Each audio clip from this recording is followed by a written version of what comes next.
قراءة إمام أبو عمر بصري برواية سيدنا سوسي. أعوذ بالله من الشيطان الرجيم. بسم الله الرحمن الرحيم.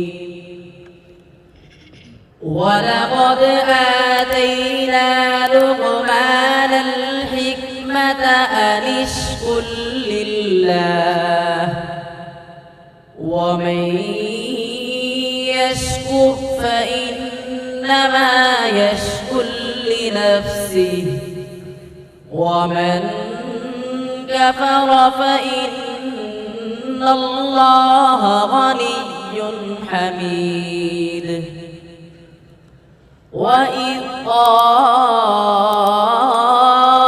لقمان لابنه وهو يعظه يا بني لا تشرك بالله إن الشرك لظلم عظيم. ووصينا الإنسان بوالديه حملته أمه وهنا على وهن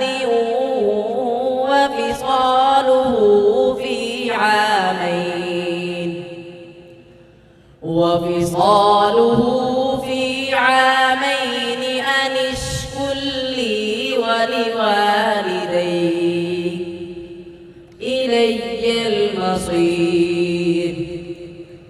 وإن جاهداك على أن تشرك بي ما ليس لك به علم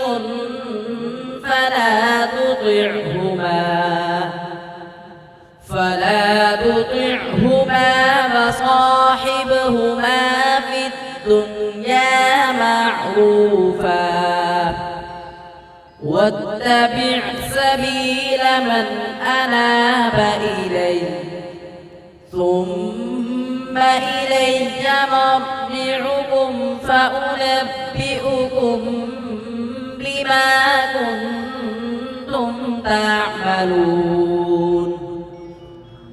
يا بني إنها إن تك مثقال حبة من خردل فتكن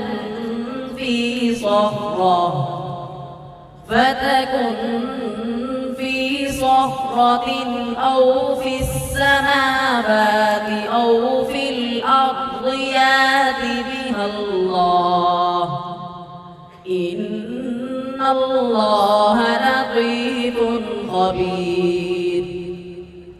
يا بني أقم الصلاة وأمر بالمعروف وانه عن المنكر واصبر على ما أصابك إن ذلك من عزم الأمور. ولا تصاعر خدك للناس ولا تمش في الأرض مرحا إن الله لا يحب كل مختال فخور.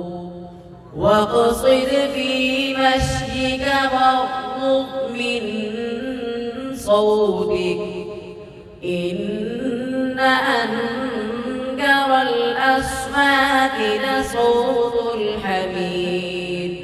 صدق الله العظيم.